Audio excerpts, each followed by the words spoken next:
Hi everybody and welcome back to the channel. I am glad you can make it.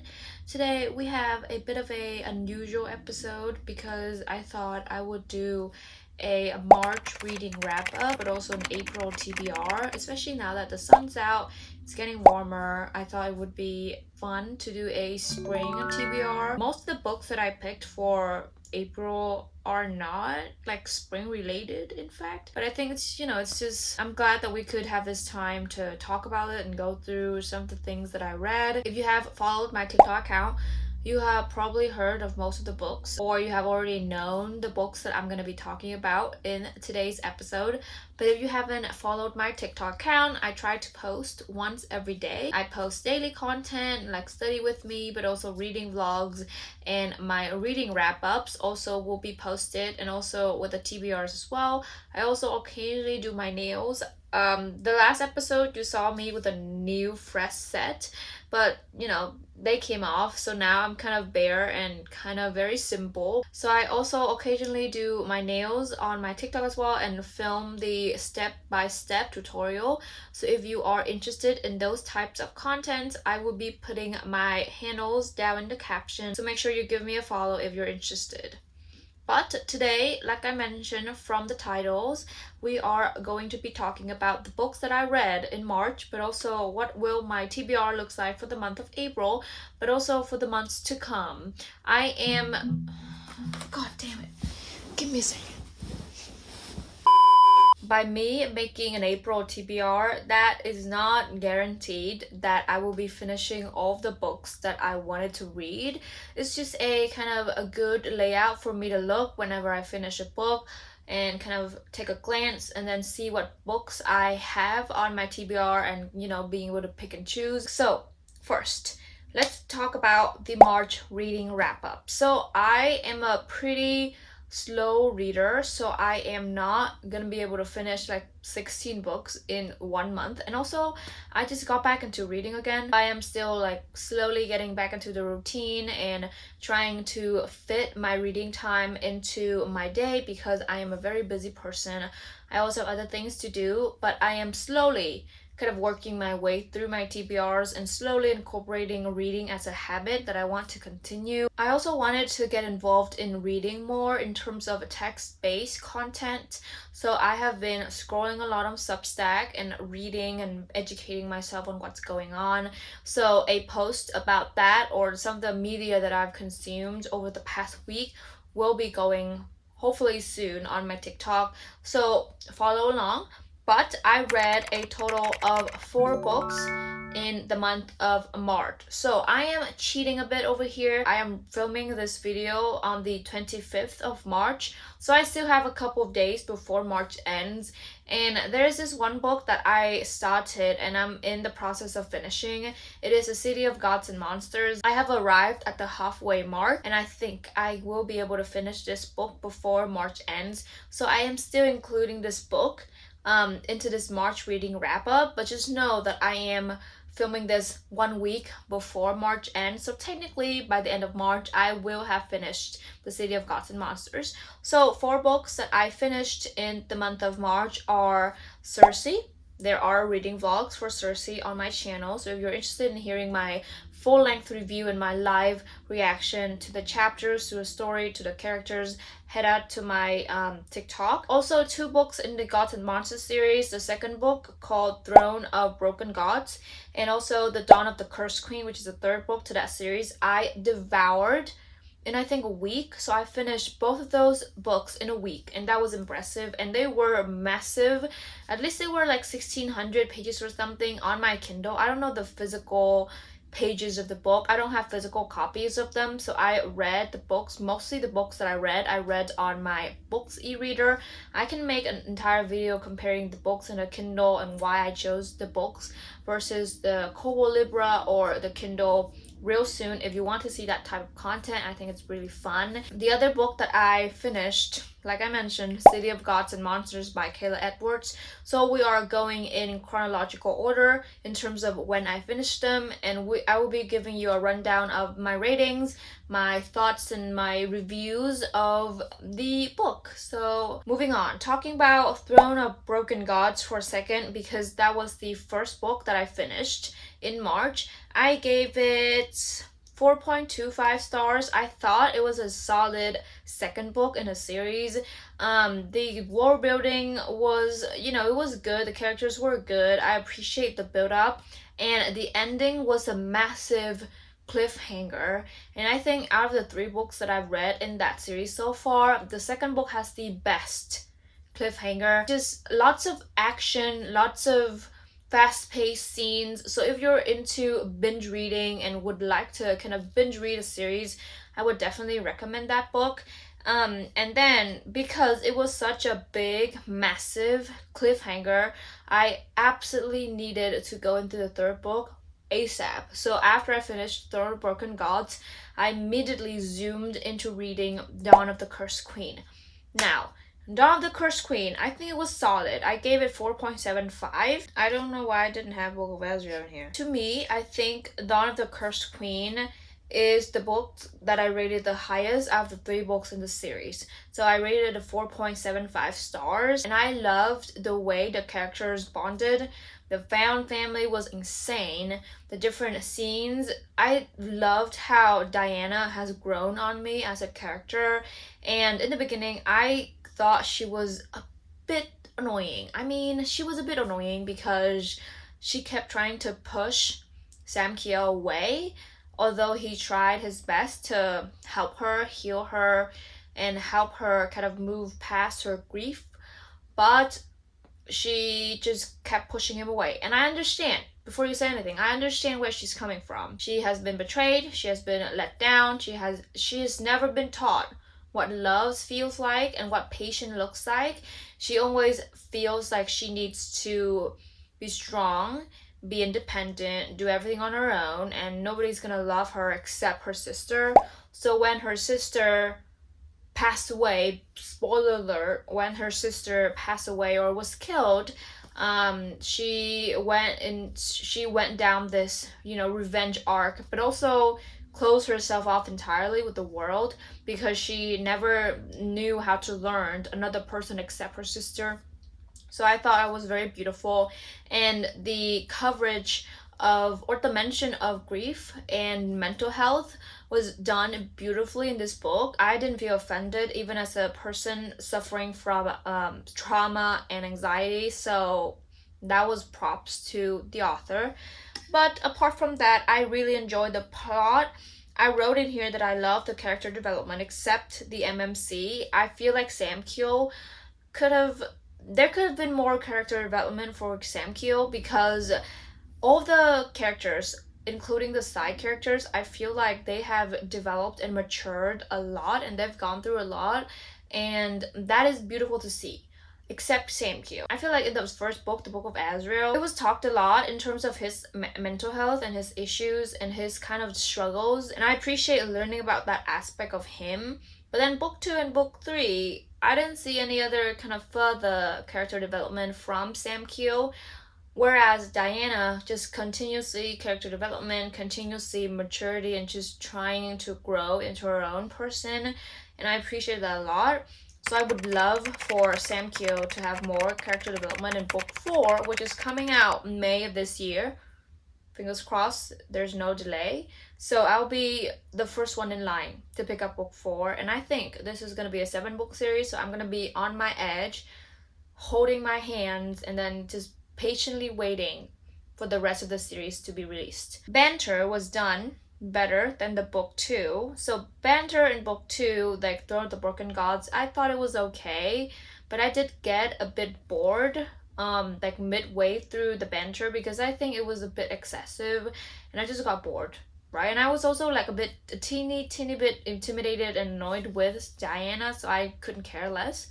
But book 3, Banter improved. I enjoyed seeing them going back and forth, and I appreciate most of the conversations that they had with each other, especially about, trauma, talking things through as a real healthy couple. So that was a very beautiful aspect to be witnessing.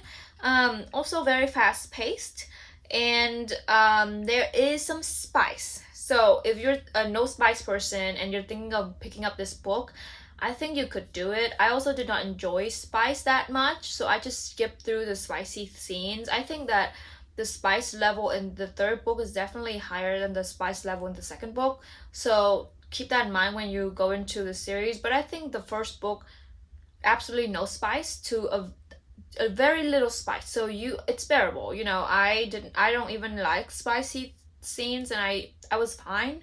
But keep that in mind. Okay, that was the first two books that I finished in March.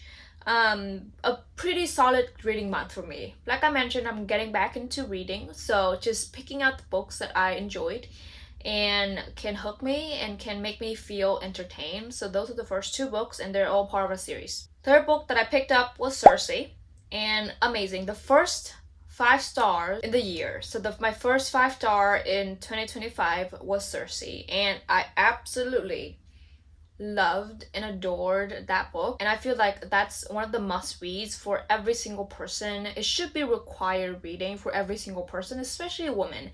I think the mention of a girlhood, womanhood, and motherhood, just struggles of being a woman, being a girl, being a female person was covered beautifully and so intricately in that book.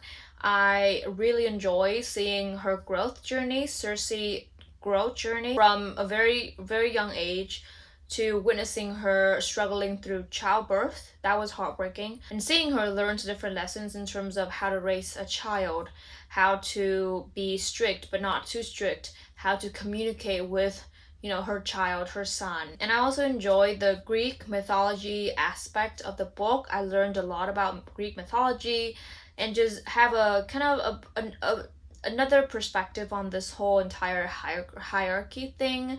I would say that the first beginning few chapters were a bit boring and were a bit hard to read or to follow, because the jumping between the different scenes and the jumping between the different characters were pretty abrupt in the beginning. So if you're not familiar with that type of writing, going in it could be a bit overwhelming and you can be a bit lost, which is what I was feeling. But after I pushed through that first couple of chapters, it was beautiful. I enjoyed that a lot.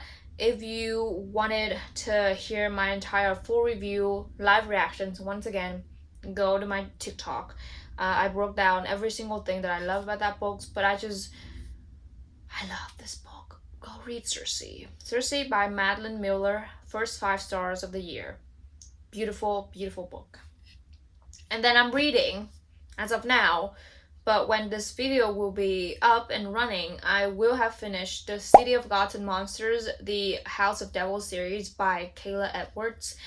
Okay, so here's the deal. So I read The City of Gods and Monsters right after I finished Circe and right after I finished reading the Gods and Monsters series. So right after my good books of the year, right? That's why I went in having pretty high expectations for it, because I've been seeing book talkers talking about how good that book was, or that entire series was, and how it's literally their favorite urban fantasy series of all times. And I was like, oh, that's a big claim. But then I was like, I should give it a try. But also, people have been saying that it's very similar to Crescent City, which I read last year. And I thought Crescent City was fine. It was very fast paced. I was hooked. But it was one of those books that I was addicted to it while I was reading it, but after finishing the books, I did not remember anything.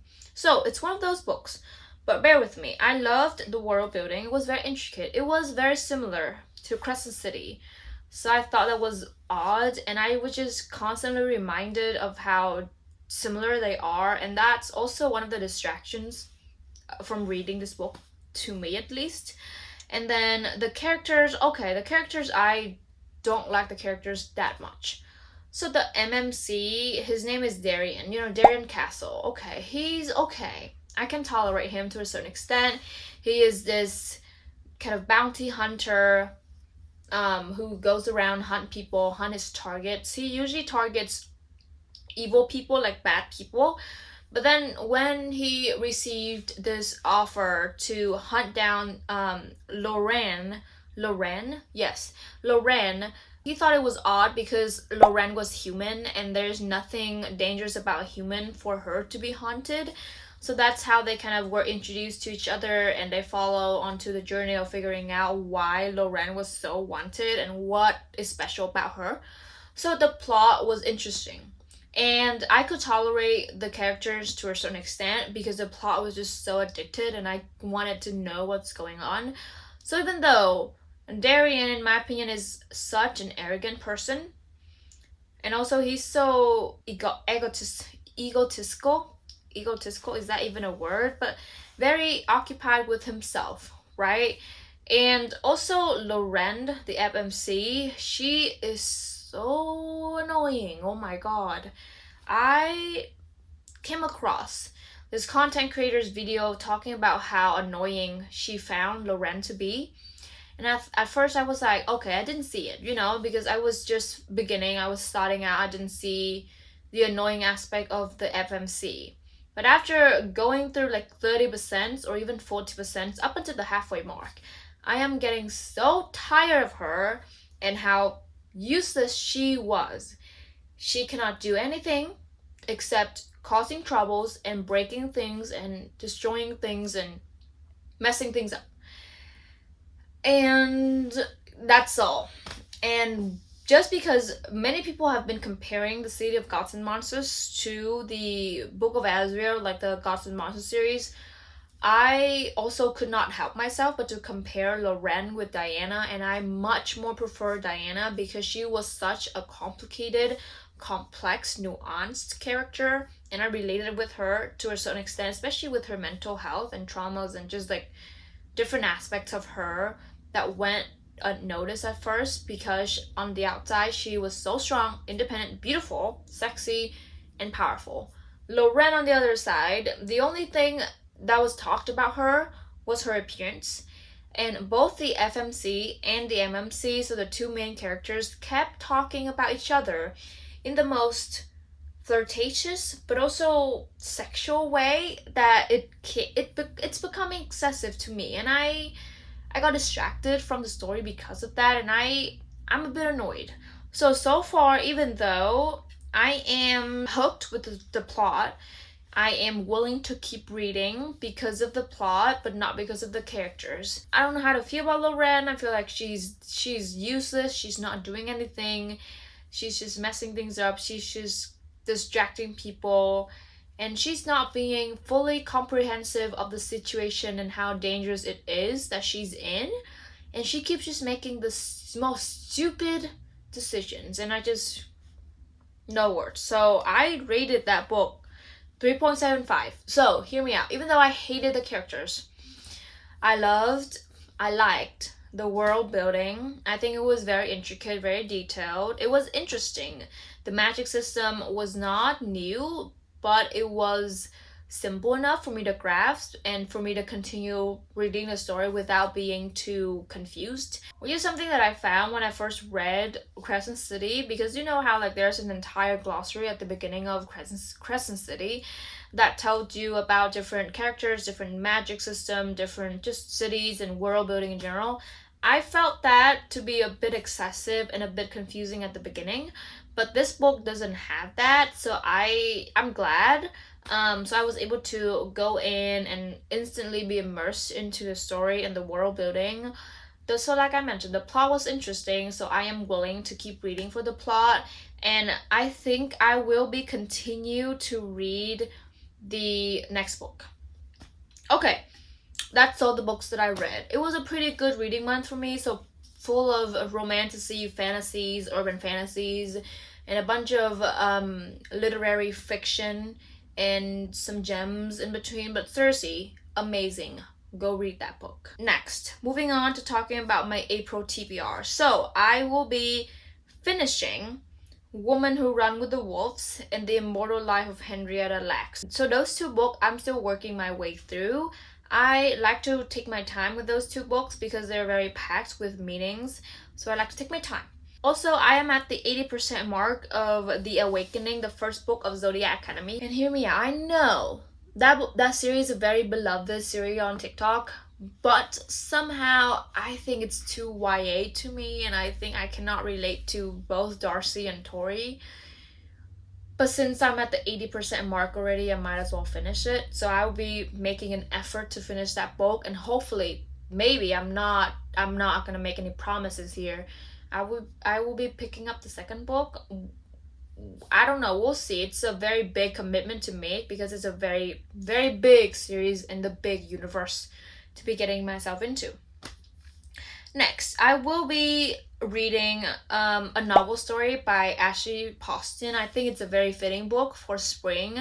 And yes, I read two Ashley Poston's books before, The Dead Romantics and The 7 Year Slip, and I enjoyed those two. So I thought I would give a novel story a try.